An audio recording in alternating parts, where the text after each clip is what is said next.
Bismillahirrahmanirrahim. Assalamualaikum warahmatullahi wabarakatuh. Perkenalkan, nama saya Toto Taufik Eskom. Tempat tanggal lahir Subang 26 Oktober 1978. Alamat Jalan Salak Subang, pekerjaan usaha. Saya sebagai instruktur kewirausahaan program pendidikan kecakapan wirausaha PKW tahun 2021 di LKP Rian Komputer. Baik, saya akan memberikan materi seputar tentang kewirausahaan. Penemuan terbesar dalam sejarah umat manusia. Manusia itu bisa merubah cara hidupnya, tapi dengan cara merubah jalan pikirannya. Nasib di tangan Anda. Ini dalam surat Al-Ra'd ayat 11. Allah tidak akan mengubah nasib suatu kaum selama mereka tidak mau mengubah nasib. Jadi nasib itu bisa dirubah ya. Asalkan kita mau merubah, insya Allah bakal berubah. Siapakah orang kaya itu? Di Amerika Serikat 99% orang kaya berasal dari 5 kategori, yaitu 74%-nya adalah wirausaha, 10%-nya adalah eksekutif senior, 10%-nya lagi adalah dokter, pengacara, artis, profesional lainnya. 5%-nya adalah salesman dan konsultan, penjualan, dan lain-lain. 1%-nya adalah warisan, olahragawan. Jadi kalau kita semua atau adik-adik sekalian ingin menjadi orang kaya, jadi harus memilih jenis usahanya itu, yaitu untuk berwirausaha ya, gitu. Baik, kita lanjutkan.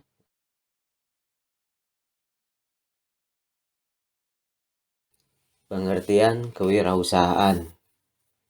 Wirausaha merupakan pengambilan risiko untuk menjalankan bisnis sendiri dengan memanfaatkan peluang-peluang untuk menciptakan bisnis baru atau dengan pendekatan yang inovatif, sehingga bisnis yang dikelola berkembang menjadi besar dan mandiri dalam menghadapi tantangan-tantangan persaingan ya.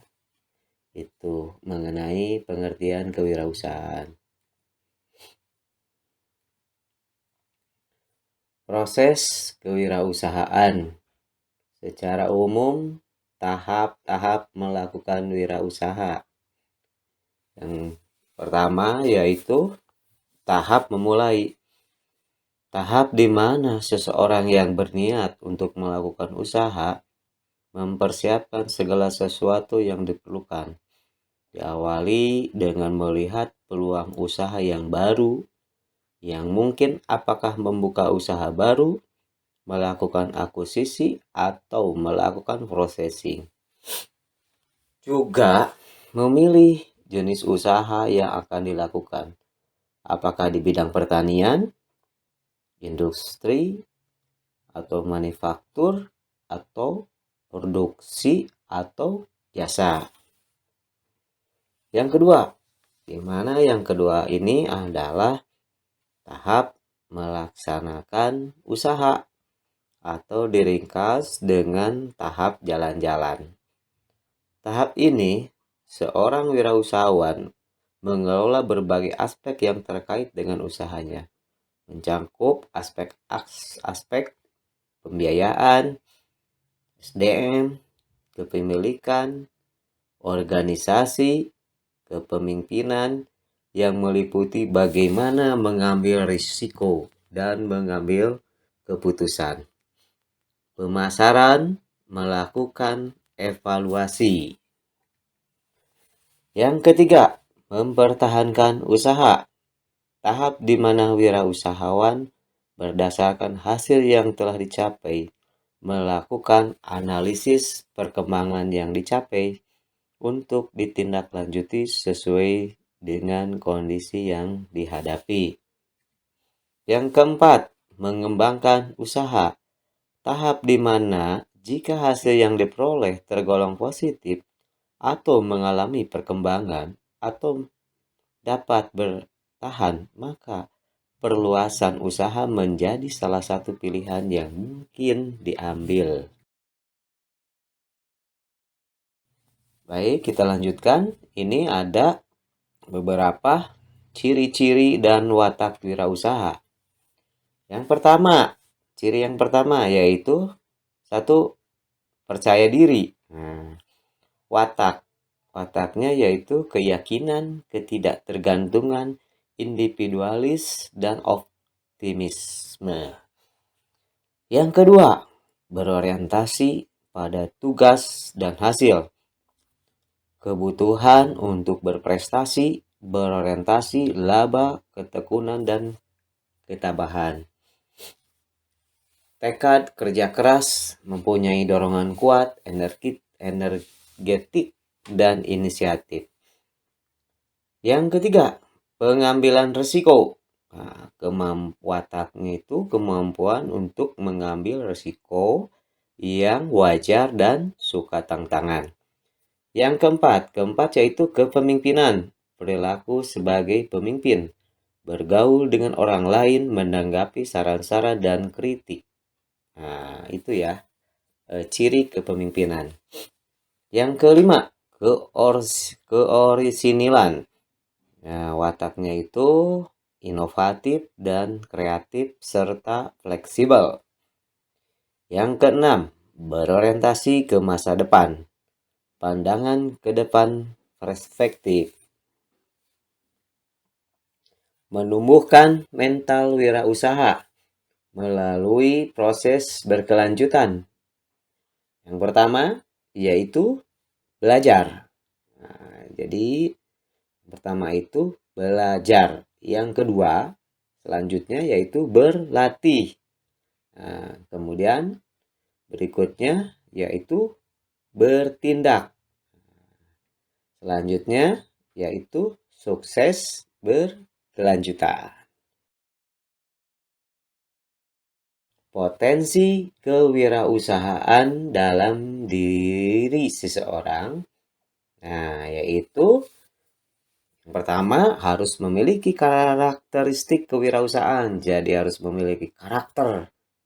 Gimana nih karakter seorang wirausaha itu? Yang kedua, harus bisa kemampuan menciptakan. Jadi harus menciptakan nih. Peluang usaha apa nih yang bakal kita ciptakan. Jadi kita harus mampu, harus bisa menciptakan peluang usaha. Setelah kita ciptakan peluang usaha, kemudian kita harus kemampuan untuk mengelola. Kita harus mampu, harus bisa mengelola. Baik manajemen keuangan, dan lain sebagainya ya, produksi atau dan lain-lain itu harus mampu. Seorang wirausaha itu harus seperti itu. Faktor-faktor yang menunjang karir wanita pengusaha. Ada juga faktor-faktor yang menghambat wanita pengusaha ya. Ini saya terangin mengenai faktor-faktor yang menunjang karir wanita pengusaha. Yaitu satu, naluri kewanitaan. Yang kedua, mendidik anggota keluarga. Yang ketiga, faktor adat istiadat. Yang keempat, lingkungan kebutuhan hidup. Yang kelima, majunya dunia pendidikan wanita ya. Yang keenam itu sifat pandai, cekatan, hemat dalam mengatur keuangan. Itu ya ciri faktor-faktor yang menunjang karir wanita menjadi seorang pengusaha. Ada juga sebaliknya faktor-faktor yang menghambat wanita pengusaha, yaitu satu, faktor kewanitaan. Ini sangat pengaruh juga nih faktor kewanitaan. Biasanya Yang kedua, faktor sosial budaya atau adat istiadat. Yang ketiga, faktor emosional yang dimiliki wanita. Biasanya kalau wanita suka memiliki emosional yang sangat tinggi dibanding dengan laki-laki ya, seperti itu. Nah, ini rencana organisasi dan manajemen. Pertama, latar belakang pendirian perusahaan. Yang kedua, yaitu manajemen perusahaan. Yang ketiga, ketentuan yang menyangkut hukum. Yang keempat, hubungan dengan lembaga pendukung. Yang kelima, lingkungan tempat usaha. Ini kalau lingkungan tempat usaha, andaikan seperti kita mau mendirikan misalkan usaha di bidang ini kaos, itu harus bisa menentukan di mana nih tempatnya. Apakah di biasanya tempat-tempat keramaian ya, seperti di tempat rekreasi yang ada seperti di daerah Subang ini, seperti di Sari Ater gitu ya. Itu kemungkinan untuk penjualannya lumayan ya. Ini kita lanjutkan 8 anak tangga menuju puncak karir wirausaha. Yang pertama, mau bekerja keras. Nah, itu salah satunya itu mau bekerja keras. Yang kedua, bekerja sama dengan orang lain. Kita harus bisa bekerja sama dengan orang lain ya. Yang ketiga, penampilan yang baik. Contohnya, cara berpakaian yang rapi dan sopan. Yang keempat, yaitu yakin. Yang keempat itu yakin. Yang kelima, pandai membuat keputusan. Yang keenam, mau menambah ilmu pengetahuan. Jadi kita itu harus mau ya menambah ilmu pengetahuan. Kenapa? Karena dengan ilmu pengetahuan lah kita bisa menambah wawasan ya. Yang ketujuh itu yaitu ambisi untuk maju. Kedelapan itu pandai berkomunikasi. Nah, itu ya 8 anak tangga menuju puncak karir wirausaha. Kita lanjut. Di sini ada ciri-ciri wirausahawan yang berhasil. Yaitu pertama, memiliki visi dan tujuan yang jelas. Yang kedua, inisiatif dan selalu proaktif. Yang ketiga, berorientasi pada prestasi. Yang keempat, berani mengambil risiko.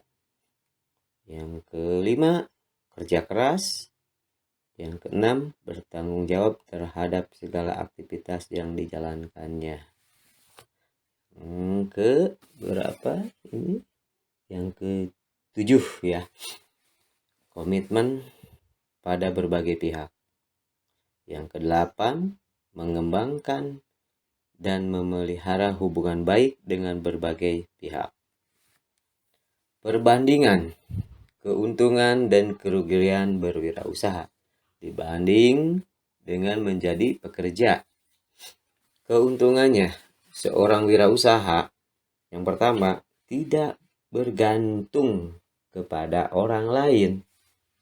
Sedangkan kalau pekerja itu bergantung kepada orang lain. Nah, yang kedua, kalau seorang wirausaha itu mengambil keputusan sendiri. Nah, sedangkan kalau menjadi seorang pekerja tidak dapat mengambil keputusan sendiri. Jadi keputusannya itu biasanya kalau jadi seorang pekerja itu dari atasan ya.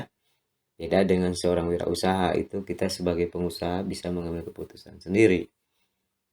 Yang ketiga, kreativitas dan ide untuk maju berkembang terus. Sedangkan kalau jadi seorang pekerja, kreativitas tergantung lingkungan kerja. Yang keempat, loyalitas terhadap pekerjaan. Sedangkan kalau jadi pekerja itu loyalitasnya terhadap pimpinan. Beda ya. Yang kelima, pendapatan dirancang sendiri. Nah, besarnya pendapatan diatur sendiri. Nah, sedangkan kalau jadi pekerja, pendapatan ditentukan orang lain. Yang keenam. Nah, ini ya keuntungan yang keenam, sebagai wirausaha itu bebas dalam mengatur irama pekerjaan. Sedangkan menjadi pekerja, yaitu bekerja berdasarkan tekanan dan keteraturan, tidak bebas. Yang ketujuh, nah, yang ketujuh itu mengendalikan orang lain. Sedangkan kalau jadi pekerja, sebaliknya, malah dikendalikan sama orang lain. Yang kedelapan, fleksibel dalam waktu dan tempat. Kalau jadi seorang pekerja itu kaku, baik tempat maupun waktu bekerja, ya. Jadi kalau jadi wirausaha itu sangat fleksibel ya. Mau kerja jam berapa, mau masuk jam berapa. Beda kalau dengan pekerja. Kalau pekerja itu sudah ada aturan, ketentuan ya. Kan masuk jam 7 atau jam 8, itu tidak boleh kurang. Seperti itu.